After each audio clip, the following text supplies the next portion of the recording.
Hi, and welcome to another episode of Hot Takes with me, the Silver Fox. It seems that the SNP have been caught out in yet another lie. No, I really do mean that. I know it's shocking, isn't it? This time, of course, it's over the A9. They have, of late, been saying that the delays and things were unavoidable, that these are things that came up at the last minute, that certain decisions were made that with hindsight could have been made better, blah, blah, blah, blah, blah. Whole series of excuses. And it won't wash. And the reason is, the evidence has emerged that this isn't a new thing that they were unaware of. They were told 5 years ago, back in 2018, that the 2025 target of dualling the A9 was unachievable. They knew 5 years ago, and yet, having known that for 5 years, still pushed designs. Oh yes, we'll have that done by 2025. We'll have it done, definitely be done, definitely be done. And now, it might run into 2026. It's likely to take 100 years. That's how bad and slow it is. They haven't even completed the purchases yet of all the land. This is not a complex operation. Building a road is not as hard as you think. And yes, I know it's a long road. And I know that there are some engineering difficulties in certain sections of it. But I've been up and down that road enough to know that it won't take 100 years to build a road by anyone who's in any way competent. I would suggest something like the 7 or 8 years that was originally planned could have more or less easily been achievable, if not slightly sooner. Had, and this is the important thing, had the politicians kept their big noses out. Let's take a look.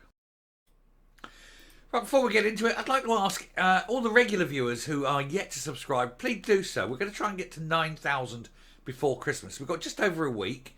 We've only got to get another 300 odd subscribers, and we've hit the 9,000 for Christmas. It would be fantastic. And if you are a regular viewer, there's no reason not to. Of course, if you're a new viewer, absolutely, definitely hit that subscribe button. It massively helps the channel because we are political. We get pushed down in the algorithm. So thanks very much. Anyway, SNP Ministers, we'll get into it now. SNP Ministers told in 2018 that the 2025 A9 dualling completion date was unachievable.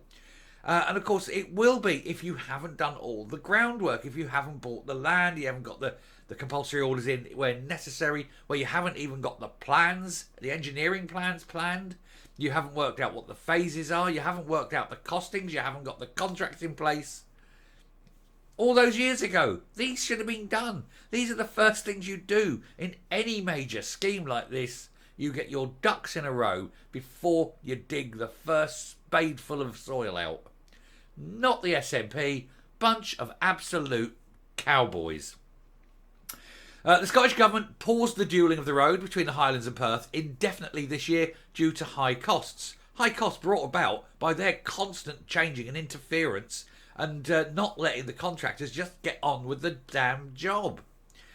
New evidence revealed that officials had warned them back in 2018 that it was not achievable because they weren't willing to leave it alone. SNP ministers were told in 2018 that the targeted date for completing the dualling of the A9 was likely to be unachievable. However, the Scottish Government waited until 2023 to declare publicly that the project was being delayed indefinitely as it faced accusations that it betrayed the Highlands. It's known for years, and it's lied for years. Oh yes, definitely, but it knew. And this is an example of, yet again, more lies, secrecy and cover-up from an inept bunch of cowboys who literally cannot do the job asked of them. Is it any wonder everything else is so bad when this simple business, build a road, how hard can it be? But to lie and cover up for 5 years, their own inadequacies, their own incompetence, that is unforgivable. Because if it means if they're sort of covering up their incompetence and stupidity on this, what else? What else is going on that they're trying to cover up? It's got to be everything. Every single aspect of policy must now be fully investigated because you can guarantee this is not a lonely goal that's been missed. This is a general malaise. The failure to upgrade the vital road between Inverness and Perth is the subject of an investigation by Holyrood Citizen Partnership and Public Petitions Committee. That's a long name, isn't it? And the new documentation was released on Thursday, which revealed that concerns were raised about the proposed deadline 5 years ago. And don't forget, this has actually been in motion for maybe 15 years now. You should have had the road completely finished, open and wonderful in that time. But no, why not? Incompetent buffoonery in Holyrood. Alex Salmond's SNP swept to power in 2007 with promises to dual the A9, which had been a problem route for decades. It's the country's deadliest road, with 17 fatalities reported in 2022 alone.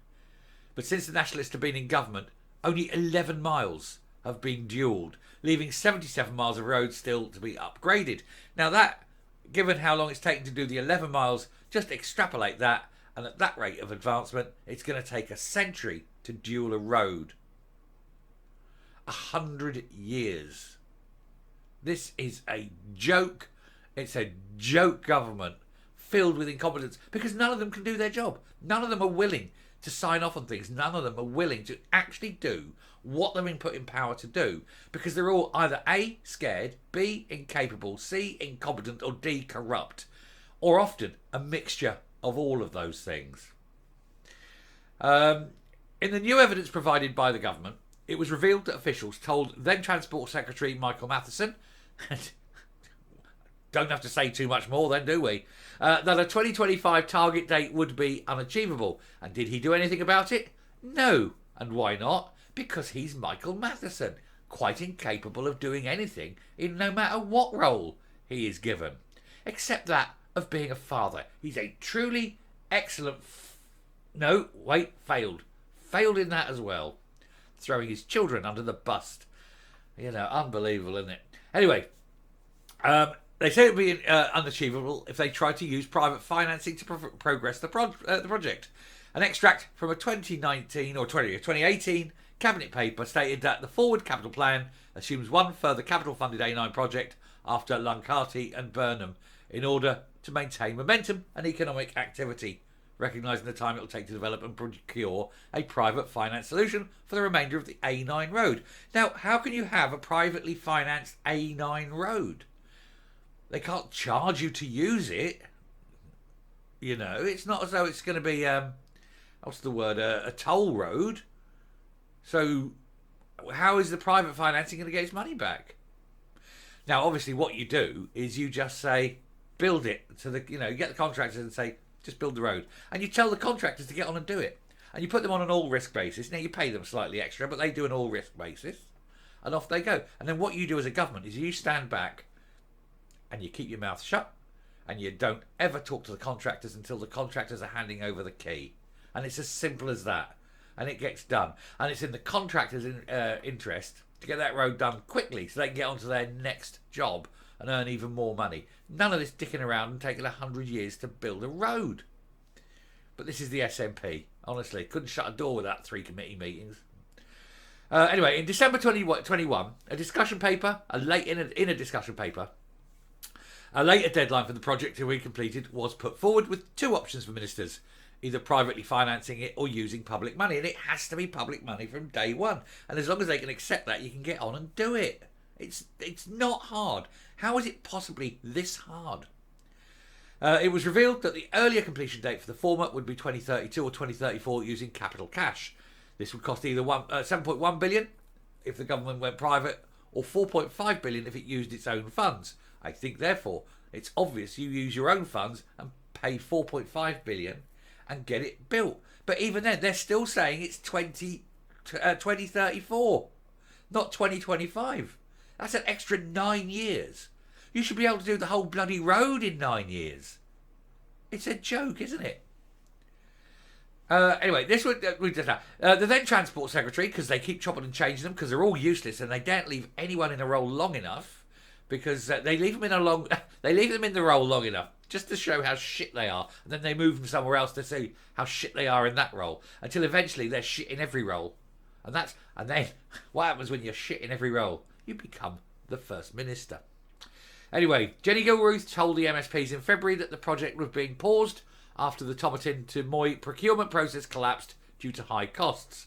She blamed the likes of Brexit, the war in Ukraine, the COVID pandemic, and Uncle Tom Cubley and all. One thing she didn't blame is her own incompetent government's incompetence, stupidity, ignorance, and absolute genius of being, putting the likes of Jenny Gilruth in charge.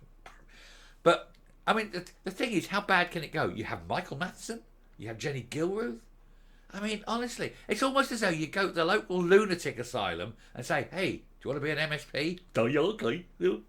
Okay, there you go. You can be Transport Minister. Thank you. And that's the level. That is literally the level these people are at. Scottish Tory MSP Jackson Carlaw, who is the convener of the Citizen Participation and Public Petitions Committee, called the new evidence stark and said it showed that concerns were raised repeatedly about the spiralling costs and the delays to completion. These have been covered up, hidden and lied about for years by the SNP government that just cannot run a whelk stall. They are so useless in everything. And I'm coming up. I don't know if it's compulsory to be educationally subnormal to join the SNP. I don't know if being a retard is necessary, but it certainly seems that way. When you look at everyone in every role in the SNP, none of them are capable. None of them. Yet there's a party led by an incompetent racist liar. His finance secretary has the IQ of 86. He's got a health secretary who's too busy worrying about the wanky contents of his iPad to actually do his job. He's got an education secretary who literally is more stupid than you could possibly understand with her policies on education, which are leading to the lowest form of education Scotland's ever had in its history. You've got a transport secretary who just is concerned about pies and when asked about roads hasn't got a damn clue. Is there anyone, literally anyone, in any role in the SNP who's on top of their game and knows what they're talking about? Because I honestly cannot think of a single one. Not one. And who's suffering? The people. Stop voting for these morons. Anyway, I shall stop there. Thank you very much for watching. Do please hit the subscribe button. Massively important. Want to get to 9,000 by Christmas.